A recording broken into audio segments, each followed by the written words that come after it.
के लिए रामचरितमानस में गोस्वामी जी ने क्या कहा? शिव बिरंच कहूं मोहई को है बपुरान,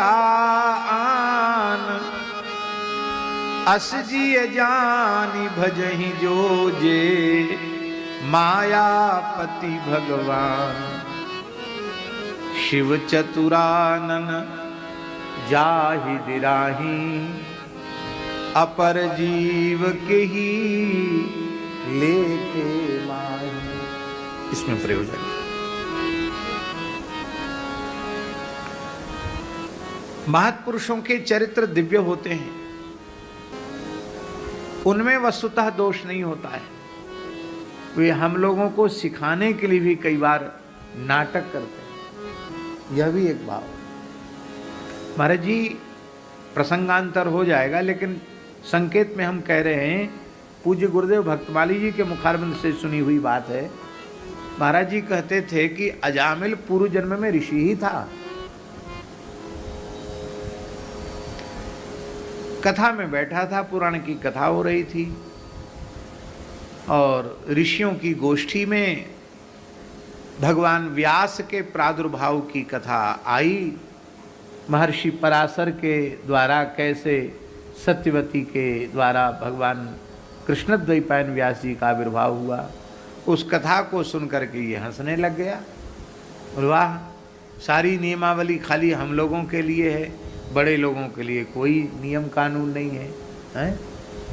ऋषि के ऋषि रहे आए, पराशर जी का ऋषित्व नष्ट नहीं हुआ, सत्यवती का कन्यात्व नष्ट नहीं हुआ, और ले भगवान का अवतार हो गया। उपहास किया उस प्रसंग का, और इस पाप के कारण ही उसे अजामिल होना पड़ा दूसरे दिन। इसलिए इन चरित्रों को सुनकर भी दोष दृष्टि नहीं देना रखना। दूसरी बात यह है कि एक और इसका भाव है, चंद्रमा से ये भूल क्यों बनी? क्योंकि उन्होंने सोम यज्ञ किया, उन्होंने राजसूय यज्ञ किया और त्रिभुवन पर विजय प्राप्त की उन्होंने। तो त्रिभुवन पर विजय प्राप्त की और राजसूय यज्ञ किया तो बहुत धन और बहुत ऐश्वर्य और उच्च पद ये प्राप्त हुआ। इसलिए उनकी बुद्धि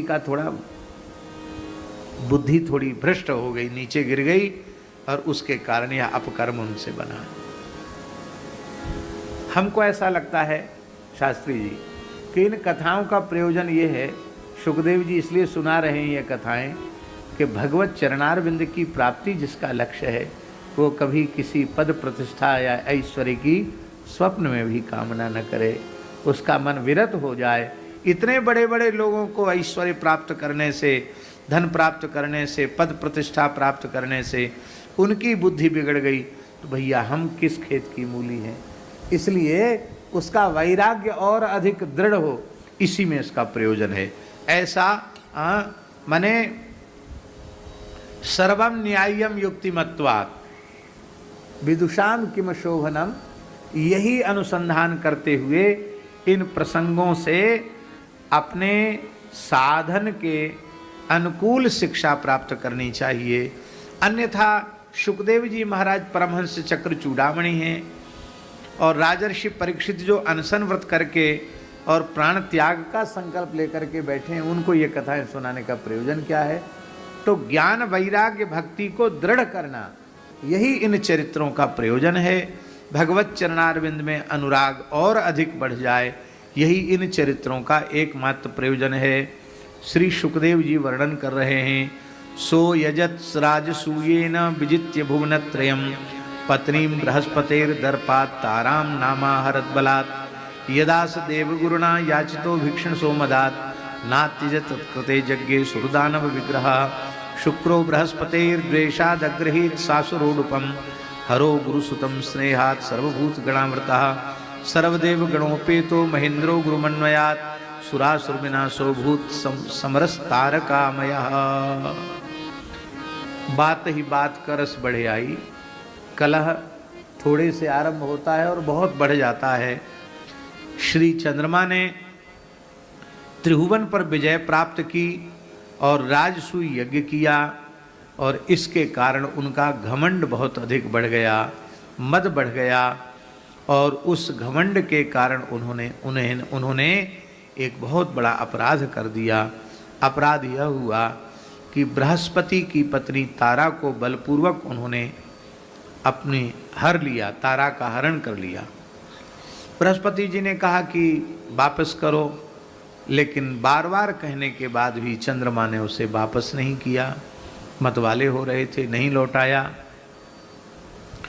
और उसका परिणाम यह हुआ कि एक बार देवासुर संग्राम इसी विषय को लेकर के छिड़ गया। अच्छी प्रवृत्तियां और बुरी प्रवृत्तियां ये सदा टकराती रहती है। अभी भी देवासुर संग्राम चल ही रहा है, हर समय चलता है। महाराज जी, शास्त्री जी महाभारत में लिखा है कि जब दुर्योधन ने निश्चय कर लिया कि मैं प्रायोपवेश पूर्वक अपने प्राण विसर्जन कर दूंगा, कथा सबको मालूम ही है, जब चित्ररथ गंधर्व से मुक्त कराया था अर्जुन ने दुर्योधन को काम्यक वन में, उस समय की बात। उसको लगता था कि जो जिन पांडवों से मैं दिन रात जलता रहता हूँ वो वही मेरे प्राण रक्षक सिद्ध हुए, मैं अब जी नहीं सकता, इससे अच्छा मैं मर जाऊं। कर्ण पर बड़ा भरोसा करता था, कर्ण चारों खाने चित्त हो गया इस युद्ध में, बेहोश हो गया, कुछ नहीं कर पाया। गंधर्वों से युद्ध में उसकी कोई नहीं चली। आखिर अर्जुन ने मेरे प्राण बचाए, भीमसेन ने मेरे प्राण बचाए, इससे अधिक मेरे लिए अपमान और लज्जा की कोई बात नहीं हो सकती है। मैं मर जाता तो ठीक था, युधिष्ठिर ने मेरे प्राण बचाए। तो प्रायोपवेश पूर्वक वो बैठ गया। तो उस समय महाराज जी राक्षसों में हलचल मच गई। बोले हमारी गोट निकल रही है, यही तो है मुखिया, इसी के सहारे तो हम लोग दैवी शक्तियों से लड़ेंगे, और यही प्रायोपवेश पूर्वक बैठ जाएगा तो युद्ध कैसे होगा, युद्ध होना जरूरी है। तब उस दुर्योधन को उन्होंने अपहरण कर लिया, तिरोहित कर दिया, और वो ऐसे क्षेत्र में पाताल में जहाँ दैत्यों का निवास है वहाँ पहुँच गया।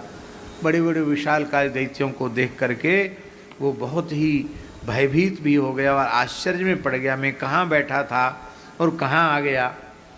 तब उन दैत्यों ने कहा कि तुम डरो मत और युद्ध का निश्चय मत छोड़ो, प्राण त्यागने का निश्चय त्याग दो। आप लोग कौन हैं? बोले हम सब लोग राक्षस हैं, असुर हैं, तुम्हारे पक्ष में सदा से खड़े हैं,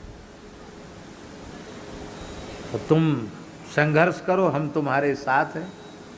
नेतागिरी की भाषा यही है, हम तुम्हारे साथ हैं, हम तुम्हारा साथ देंगे। तो दुर्योधन ने कहा अब कोई कितना भी समझावे, अब हम तो प्राण ही त्याग देंगे, हम अपना निश्चय त्याग नहीं सकते हैं। क्यों? क्योंकि कर्ण पर हमें भरोसा था, कर्ण तो कुछ नहीं कर पाया। भीष्म जी लड़ने वाले नहीं है हमारा पक्ष लेकर, द्रोणाचार्य लड़ेंगे नहीं, कृपाचार्य भी हाथ जोड़ लेंगे, फिर गुरुपुत्र भी हमारे पक्ष में क्यों लड़ेगा? तो पांडवों की शक्ति तो अपरिमित है।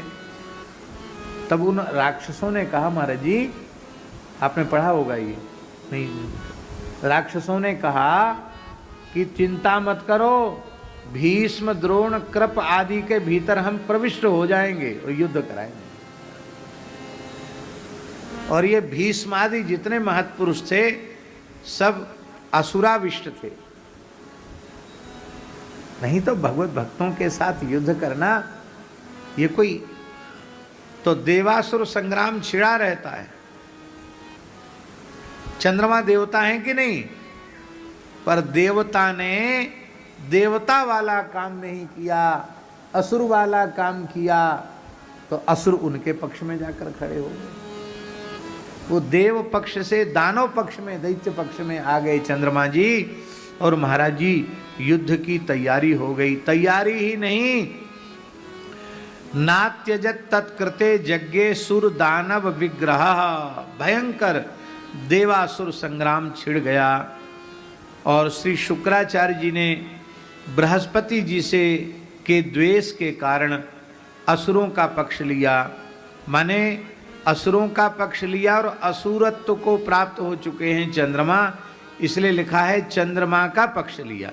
शुक्रो बृहस्पतेर द्वेषात अग्रहीत सासुरोडुपम, असुर और चंद्रमा दोनों का पक्ष उन्होंने लिया।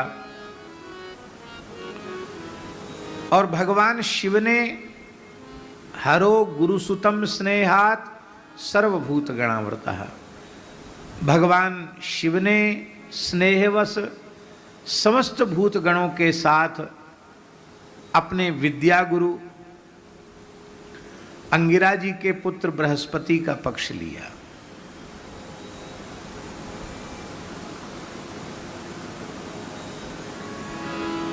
अब ये बड़ी विलक्षण बात है कि बृहस्पति को विद्या गुरु कहा गया, तो जो एकादश रुद्र हैं उन्होंने बृहस्पति से शिक्षा ली हो, इसमें कोई संशय या संदेह की बात नहीं है, इसलिए ऐसा लिखा है। देवराज इंद्र भी देवताओं के सहित बृहस्पति जी के पक्ष में खड़े हो गए, गुरु जी के ही पक्ष में खड़े रहना चाहिए। और इस निमित्त से सुरासुर विनाशो भूत समरस तारकामयः, देवताओं और असुरों का बड़ा भारी विनाश हुआ, संहार हुआ, घोर संग्राम हुआ। तब महर्षि अंगिरा जो बृहस्पति जी के पिताजी हैं, अंगिरा जी ने ब्रह्मा जी के पास जाकर प्रार्थना की कि हे पितामह, हे पिताजी, आप ही कृपा करके इस युद्ध को रुकवा सकते, और कोई इस युद्ध को रुकवाने में समर्थ नहीं है।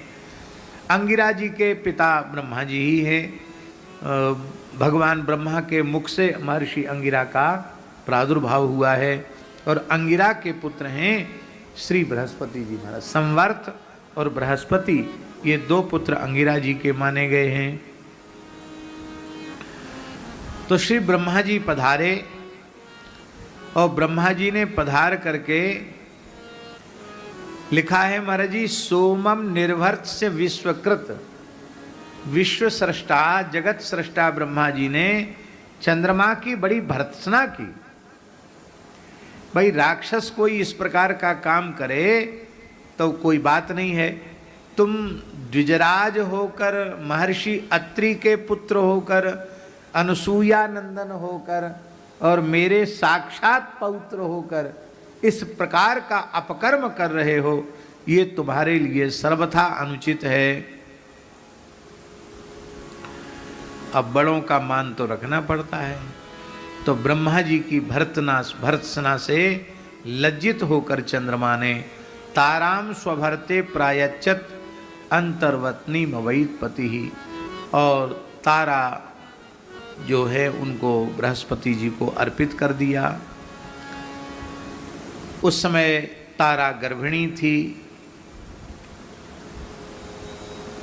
और गर्भिणी तारा को बृहस्पति ने फटकारा कि तू इस गर्भ का त्याग कर दे।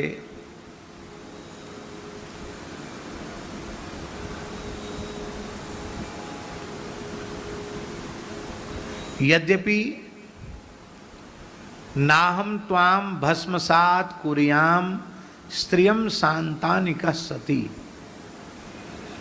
यद्यपि मैं चाहूं तो तुझे भस्म कर सकता हूं, लेकिन पुराणों में लिखा है ब्रह्म हत्या का जितना पाप होता है उससे 10 गुना पाप स्त्री हत्या का होता है। माने 10 ब्रह्म हत्या के समान एक स्त्री हत्या का पाप है, ऐसा हमने स्वयं स्कंद पुराण में पढ़ा है।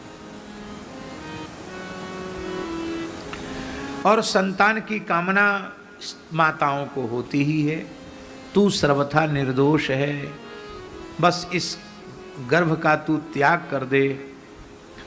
और ऐसा विचार करके पति की बात स्वीकार करके, जैसे सामान्य स्त्री पुरुषों का संसर्ग होता है और उनके सामान्य रीति से बालकों का जन्म होता है, न ये इस प्रकार के चरित्र हैं, न ये इस प्रकार का जन्म है।